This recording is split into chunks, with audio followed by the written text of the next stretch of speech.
ምክትል ቀዳማይ ሚኒስትር ተመስገን ጥሩነህ ግልጋሎት ፋይዳ ቨርስ ምጅማሩ ኢትዮጵያ ንዲጂታል ላዕላውነታ ዝሃበቶ ልዑል ቆራጽነት እተርእየሉ ታሪኻዊ ስጉምቲ ኢሎም ኣብ ዝሓለፉ ውሕዳት ዓመታት እቲ ብሄራዊ መለለይ ፕሮግራም ንሃገራዊ ዲጂታል ቁጠባ ዓንዲ ሕቆ ኮይኑ ከም ዝተሃነጸ ብምጽራሕ ክሳብ ሕዚ ኣስታት 50 ሚልዮን ዜጋታት ከም ዝተመዝገቡ ተዛሪቦም እዚ ድማ ልዕሊ 13 ሚልዮን ብሄራዊ መለለይ ካርድታት ሓቲሞም እንትዘርግሑ ልዕሊ 160 ሚልዮን ግልጋሎት መረጋገጽ መንነት ተዋሂብዎም እዮም ኣብ 13 استراتيجيكاዊ عودታት ቁጠባ ዲጂታል መንነት መሰረተ ልምዓት ከምዝ ተዘርግሐውን አረዲኦም ባለፉት ጥቂት ዓመታት የብሔራዊ መታወቂያ ፕሮግራም ወይም ፋይዳ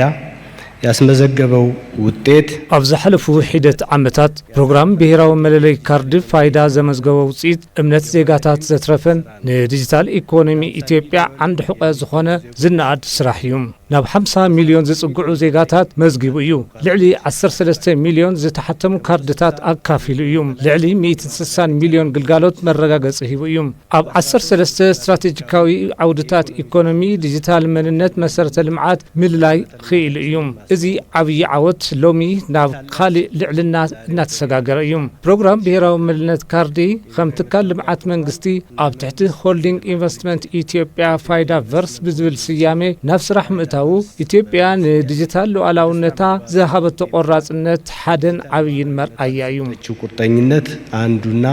ትልቁ ማሳያ ነው እቲ ፕሮጀክት ኣብ 2030 ሓፈሻዊ ውሽጣዊ ፍርያት ኢትዮጵያ ብ600 ካዕብየን በቢልዮናት ዶላር ዝግመት ግልጋሎት ካብቲ ነባር መተግበሪ ፋይዳ አይዲ ብዝተመሓየሸ መልክዑ በመተግበሪ ፋይዳ ፓስን በኻሎት ዘመናዊ ዲጂታል ፍርያትን ዝቀረበ ብምዃኑ ጽሬትን ተበጻሕነትን እቲ ግልጋሎት ብዕቱብ ከምትዕብዮ አገንዚቦም በፋይዳ ቨርስ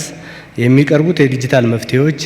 ከፋይዳ አይዲ መተግበሪያ ተሻሽሎ በፋይዳ ቨርስ ዝቀርቡ መፍትሕታት ዲጂታል ከፋይዳ አይዲ መተግበሪ ተማሓይሹ በሐድሽ በልክዕ ዝቀረበ ፋይዳ ፓስ መተግበሪ ግልጋሎትን ካልኦት ፍርያትን ዲጂታል ተግባራውነቶም ዓቅሚ መፍትሒኦም ልዑል ክኸውን ይግባእ እዞም መፍትሕታት ኣብ ተግባር እንትነውዕሎም ህይወት ዜጋታት ምልዋጥ ዝኽእሉሉን ንኢኮኖሚ ልዑል እሴት ዘምጽኡ ምዃኖም كنرجع تثبيت يقبرنا أب قرب تكنولوجي صريتو تبصحنة مسرح خالي تتناخير خلص الزقباء أنفت أمت أيوم داتا عند عندلو على ونت إيكونومين إذا زمن قم مخانو حدثي تكنولوجي تاتن دحنة سايبر بمتكامن تنكر من محدار داتا بوليستات بمتقبارن دحنة هاجراوين حبريتات بتمال أخونتات من رجاز يقبرنا الرجاوج دهنة بتمال لونيتا متبقون مع الرجاجت يقبرنا بمسارات استراتيجي ديجيتال إثيوبيا 2030 تمكرو ديجيتال مسارات المعات خالوت هاجرات أفريقيا نخكافل زتجمر سراح تتناخيرو كغصليو كبلو أي تتمسجن قاليتهم إذا دمان أهجراوي متحوارن ديجيتال دبلوماسن صنع مسارات كخون يلوم إذا عوت زين قعوت الجامعة من زوفي سمويا تكنولوجي أمرار حاوت تكال سراح تنياتاتن محازوت المعاتن مسجنا أقربهم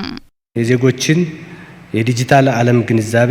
ማሳደግ ጎል ለጎል ሊሰራበት የሚገባ አማራጭ ግንዛቤ ዲጂታል ዓለም ዜጋታት ምዕባይ ጎና ጎኒ ክስራሕሉ ዝግባ አማራጭ እንታይ ኾነስ ግቡና ክኸውን ይግባእ ነዚ ድማ ካብ ንሰርሖም ምሕዳራውን ልምዓታውን ጎና ጎኒ ስልጠናታት መርሃ ግብሪ ትምህርቲ ግንዛቤ ዲጂታል ምሕንጻጽን ኣካል ስትራቴጂካዊ ትልምና ክኸውን ኣለዎ ብተወሳኺ እውን ብዲጂታል ኢትዮጵያ 2030 ስትራቴጂ ብፍላይ ኩነታት ጠመተ ዝተውሃቡ መሰረተ ልምዓት ዲጂታል ፋይዳ ልምዓት ልምድን ዓቕምን ብፍላይ ንኣፍሪካውያን ኣሕዋትና ኣብ ምክፋል ዝሳለጥ ዘሎ ስራሕ ተጠናኺሩ ክቕጽል ይግባእ ማጋራት ላይ እየተከናወነ ያለው ስራ ተጠናክሮ መቀጠል ይገባዋል